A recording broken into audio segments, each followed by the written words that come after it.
welcome to Orca Maps. This short video will give you an overview of the map itself, the filter functionality and how to navigate through all the different Orca Maps features that are available to you. So remember, Orca Maps is powered and controlled on Google Maps, so it very much works and functions exactly like Google Maps on either your smartphone, tablet or desktop. I can zoom in and out down here on the right hand side. Up in the top right I could toggle to full screen, and I can drag around using my mouse pointer, or if I'm on the mobile or tablet I can use my touchscreen. I can even view my current location here in the form of a purple orca.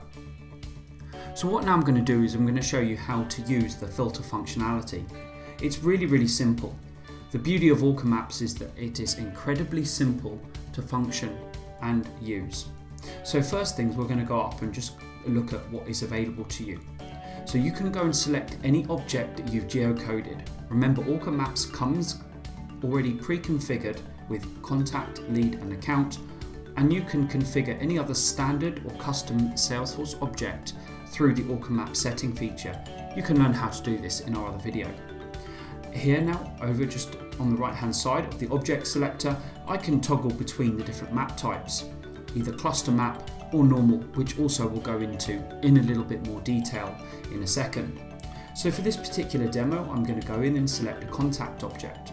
So now I've selected the contact object, what you can see on the left hand side here are all the fields that are available to me to filter from. I can either go in and click into the field, which means it will appear here on the right hand side, or I can simply go in and drag it along into here. The other option that I can do is go and click View All Records. This automatically brings up the created date filter, and here I can go and choose to have the range all time, select a colour for my pin and then apply.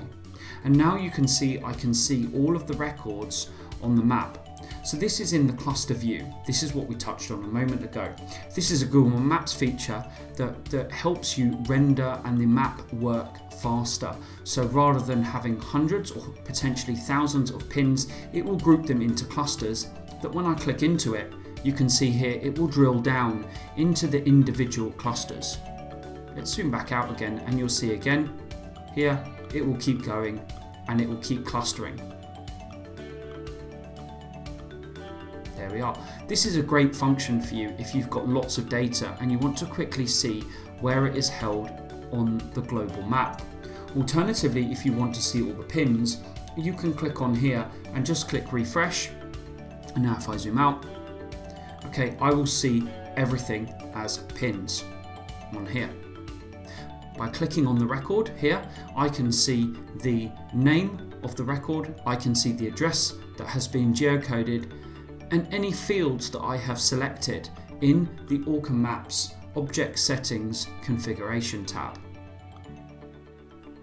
So again, I can just simply go back up here, select this map, refresh, and it will automatically change these to a cluster view.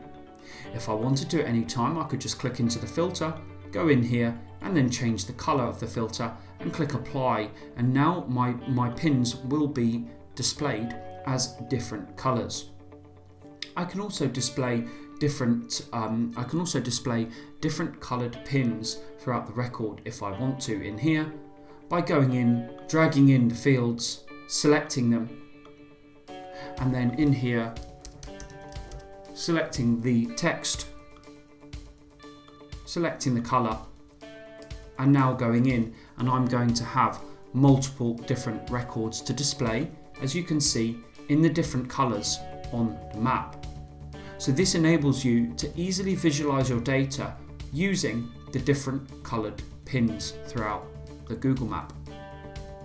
Finally, Orca Maps works very similar to standard Salesforce reporting, whether that's using text fields, using the operators equals, not equal to, contains, does not equal, whether that's using date fields that we've got a range, all time or custom, for example, and using other things like Picklist values.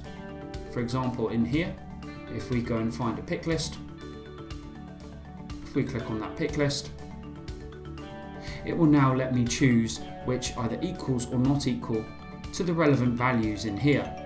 And again, I can select a color icon, and now I can really start to view the data using different colored pins throughout the map. Again, at any time I can switch here and see the different colors of the pins. You can see here's one that's red, here's one that's black, and here's one that is purple.